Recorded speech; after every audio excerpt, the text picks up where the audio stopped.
என்னுயிர்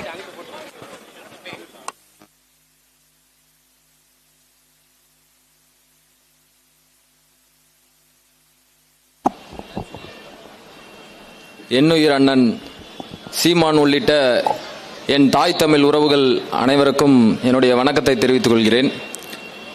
என்னன்னா, நம்ம பெரம்பலூர் மாவட்டத்தில் இப்படி ஒரு கூட்டம் நடக்குது. நான் இதே இடத்துல இங்கே கூடியிருக்கிற எல்லா மக்களையும் பார்த்து கேட்குறேன், இப்படி ஒரு கூட்டத்தை வேற ஒரு கட்சி இங்கே நடத்தும்னு நினைக்கிறீங்களா? மாணவர்கள் இளைஞர்களுக்காக அவங்களுடைய அவங்க வாழ்க்கை பிரச்சனை, அது அவங்க வாழ்க்கைக்காக வந்து நிற்கக்கூடிய ஒரே தலைவன் எங்க அண்ணன் சீமான் மட்டும்தான். தமிழ்நாட்டில் எத்தனையோ தலைவர் வராங்க, பெரம்பலூருக்கும் வந்தாங்க, வராமையும் பாதியில சில தலைவர் போயிட்டாங்க. அவங்க எல்லாம் எதுக்கு வந்தாங்கன்னா கைகாட்ட வந்தாங்க. ஆனா எங்க அண்ணன் கைகாட்ட வரல, கீழே வாழ்க்கையே போச்சுன்னு நிக்கக்கூடிய மாணவர் இளைஞர்கள் கைய பிடிச்சு மேல தூக்கி விட வந்திருக்காரு எங்க அண்ணன். அவங்களுக்கு ஆதரவா போராட இங்க வந்திருக்காரு எங்க அண்ணன். அந்த இளைஞர்கள் மாணவர்களுடைய கண்ணீரை துடைக்கிறதுக்காக அவர்களுடைய வாழ்க்கைக்கு துணையா நான் இருக்கேன், நீங்க கவலைப்படாதீங்க, உங்க அண்ணன் நான் இருக்கேன்னு சொல்றதுக்காக எங்க அண்ணன் இந்த பெரம்பலூர் மண்ணுக்கு வந்திருக்காரு. ஒரு அரசியல் கட்சி தலைவர் சும்மா வந்துட்டு இந்த டாட்டா காட்டிட்டு இதெல்லாம் ஒரு அரசியல்னு சொல்லிவிட்டு இளைஞர்கள் வேற அவங்க சில கூட்டத்து பின்னாடிலாம் எந்த ஒரு அடிப்படை அறிவும் இல்லாம போயிட்டு இருக்கீங்க. நான் சில விஷயத்த சொல்லி முடிச்சுக்கிறேன். என்னன்னா, இந்த பெரம்பலூர் மாவட்டத்தில் ஆளுங்கட்சியா இருந்த ஆண்ட கட்சிகள் அத்தனை, இப்ப ஆள்ற கட்சி உட்பட இனிமேல் ஆள துடிக்கிற அத்தனை கட்சியும் நான் கேட்கிறேன், பெரம்பலூர் மாவட்டத்தில் என்ன பிரச்சனை இருக்குன்னு எவனுக்காவது தெரியுமா? பெரம்பலூர் மாவட்டத்தில் இருக்கிற பிரச்சனைய நான் இங்க பட்டியல் போட்டேன்னா இன்னைக்கு நைட் வரைக்கும் பட்டியல் போடுவேன். அவ்வளவு பிரச்சனை இருக்கு. இதுல ஏதாவது ஒரு பிரச்சனைக்கு ஏதோ ஒரு தீர்வை ஆளுங்கட்சியோ இதுக்கு முன்னாடி இருந்த கட்சிகளோ சொல்லியிருக்குன்னு நினைக்கிறீங்களா? இப்போ ஒரு உதாரணத்துக்கு, பெரம்பலூர்ல சிறப்பு பொருளாதார மண்டலம்னு ஒண்ணு கொண்டு வராங்க 2007. எங்கன்னா நம்ம பெண்ணகோணம் பக்கம் கொண்டு வராங்க. கிட்டத்தட்ட 4000 ஏக்கரை 1200 விவசாயிகிட்ட இருந்து நிலத்தை புடுங்கிடுறாங்க. புடுங்கி உங்களுக்கு வேலையெல்லாம் தர்றோம் அப்படின்னு சொல்லி சிறப்பு பொருளாதார மண்டலம்னு ஒண்ணு கொண்டு வராங்க. ஆனா இன்னைக்கு வரைக்கும் ஒருத்தருக்கும் வேலையும் தரல, அங்க எந்த ஒரு தொழிற்சாலையும் உருவாகல. நம்ம மாவட்ட மக்கள் 1200 பேருக்கு மேல தான் சொந்த நிலத்தை கொடுத்துட்டு, அடுத்த தலைமுறைங்க நல்லா வாழணும்னு தான் சொந்த நிலத்தை கொடுத்துட்டு இன்னைக்கு வரைக்கும் இன்னொரு காட்டுல போய் மற்றவங்க இடத்துல போய் கூலியா வேலை செஞ்சுட்டு இருக்காங்க. ஆனா 2007 இன்னும் இத்தனை வருஷம் ஆச்சு, அந்த திட்டமே ஃபெயிலியர். இதுக்கு அந்த இத்தனை வருஷமா ஆண்ட கட்சிகள் என்ன பதில் சொல்ல போகுது? அது போல கொட்டரை மருதையார் நீர்த்தேக்கம், ஏங்க ஒரு திட்டம் நம்ம கொண்டு வரோம்னா ஒரு எஸ்டிமேட் போடுவோம், இவ்வளவு எஸ்டிமேட் அப்படின்னு. அந்த கொட்டரை மருதையார் நீர்த்தேக்கத்துக்கு எவ்வளவு எஸ்டிமேட் போட்டு கொண்டு வந்தாங்க தெரியுங்களா? 89 கோடி. 89 கோடி போட்டு ஒரு திட்டம் கொண்டு வரோம். ஒரு சின்னதா அதுல மாற்றம் ஏற்படலாம். என்னன்னா 89 கோடி ஒரு 100 கோடியா மாறலாம், 110 மாறலாம். 149 கோடி இது வரைக்கும் செலவு செஞ்சுட்டாங்க. இன்னைக்கு வரைக்கும் அந்த கொட்டரை மருதையார் நீர்த்தேக்கம் பயன்பாட்டுக்கு வரல. இது தெரியாம அடுத்த 2026 நான் தான் ஆட்சியை பிடிக்க போறேன்னு சொல்ற எங்க ஐயா எடப்பாடி குன்னத்துல வந்துட்டு சொல்றாரு, எங்க ஆட்சியில தான் கொட்டரை மருதையார் நீர்த்தேக்கம் வந்துச்சு, அதனால மக்கள்லாம் எல்லா மக்களும் விவசாயிகள்லாம் ரொம்ப பயனடைஞ்சிட்டாங்க அப்படிங்கிறாரு. ஐயா, உங்க கட்சியில, அதாவது ஐயாவுக்கு தெரியாது, யாரோ எழுதி கொடுத்திருப்பாங்க இந்த மாவட்ட பிரச்சனையை. ஆனா அந்த கட்சியில இருக்கக்கூடிய அதிமுக தொண்டர் யாராவது இருந்தா யோசிச்சு பாருங்க, அதை எழுதி கொடுத்தவங்க எவ்வளவு பெரிய முட்டாளா இருப்பான். ஏன்னா உங்க ஆட்சியில தான் கொண்டு வந்தீங்க, இன்னும் பயன்பாட்டுக்கே வரல நீர்த்தேக்கம். இப்ப போய் நாம் தமிழர் கட்சி சார்பா நாங்க கேட்கும் போது இன்னும் 60 கோடி தேவைப்படுதுங்கிறாங்க. எப்படி 89 கோடிக்கு ஒரு திட்டத்தை போட்டுட்டு 150 கோடி செலவு செஞ்சுட்டு இன்னும் 60 கோடி வேணும்னா எங்கடா போச்சு எல்லா கோடியும்? எந்த அதிகாரி வீட்டு போச்சு? எந்த ஆளுங்கட்சி வீட்டு பாக்கெட்டுக்கு போச்சு? யார் வீட்டுக்கு போச்சு? அப்ப இந்த கேள்விகளை என்னுடைய பெரம்பலூர் மாவட்ட மக்கள் கேட்கணும்னு நினைக்கிறேன். அதை தாண்டி இந்த பெரம்பலூர் மாவட்டத்தில் இருக்கிற இந்த பாதாள சாக்கடையில் இருக்கிற எல்லா கழிவு நீரையும் கொண்டுகிட்டு போய் மருதையார்னு ஒரு ஆறு இருக்கு இந்த பெரம்பலூர் மாவட்டத்தில், யாருக்காவது தெரியுமா? இந்த எங்க ஐயா சொல்லுவாரு, எங்க அண்ணன் வடிவேல் சொல்ற மாதிரி கிணத்த காணோங்கிற மாதிரி நம்ம மாவட்டத்துல தான் ஆத்தையே காணோன்னு நம்ம எல்லாம் தேடிக்கிட்டு இருக்கிற நிலைமையில தான் இருக்கு. ஒரு ஆறையே காணும். இப்பதான் அரசாங்கத்திட்ட நான் எல்லா சமூக ஆர்வலர் நாம் தமிழர் கட்சி எல்லாம் கோரிக்கை வச்சதுக்கு அப்புறம் அந்த ஆற்றை தேடிக்கிட்டு இருக்கிறாங்க. அந்த ஆறுல போய் மொத்த கழிவையும் கொட்டுறாங்க.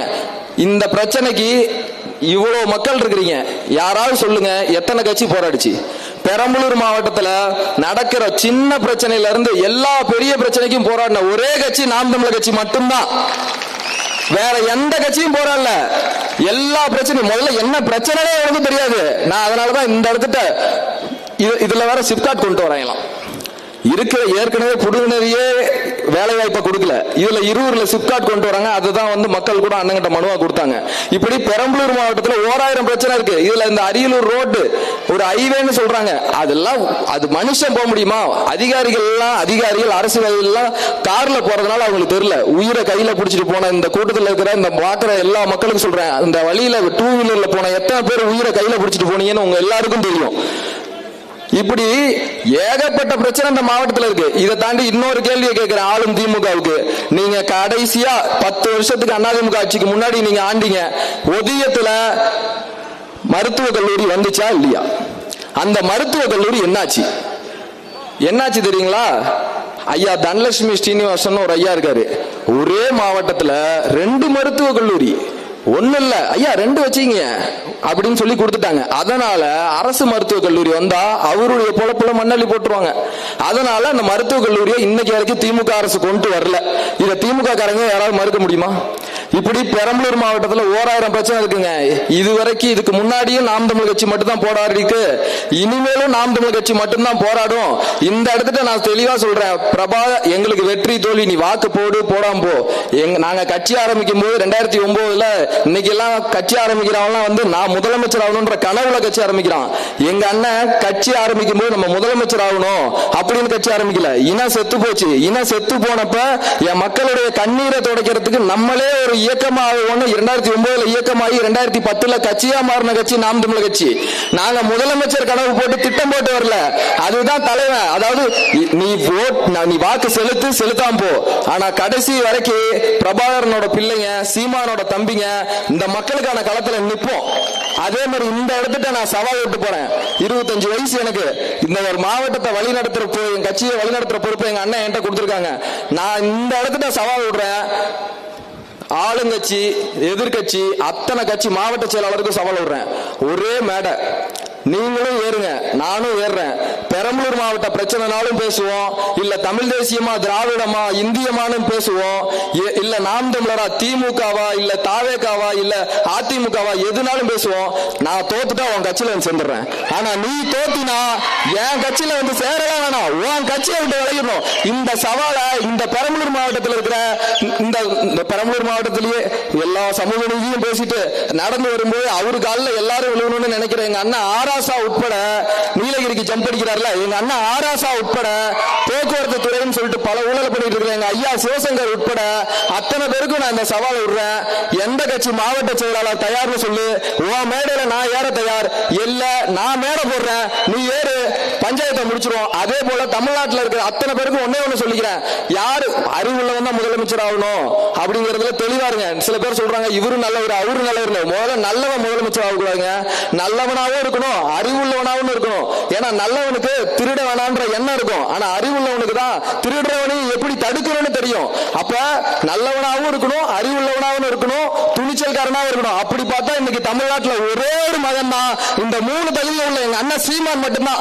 நான் என்ன சொல்றேன், இந்த அமெரிக்கா மாதிரி இருக்கிற முதலமைச்சர் வேட்பாளர் அத்தனை பேரும் ஒரு மேடையில ஏத்து 5 நிமிஷம் போதும், 5 நிமிஷமா 2 நிமிஷம் போதும் எங்க அண்ணன் முன்னாடி நின்று எவனும் பேச முடியாது. அப்படி வேற எந்த கட்சிக்காரனுக்காக தைரியம் இருக்கு, உனக்கு அறிவு இருக்கு, இந்த தமிழ்நாட்டை எப்படி மாத்த போறன்ற ஒரு எண்ணம் இருக்குன்னா ஒரே மேடையில ஏத்து எல்லா செய்தி சேனல்லையும் நேரலை விடு. 2026 அண்ணன் தான் முதலமைச்சர். நன்றி, வணக்கம். நாம் தமிழர்.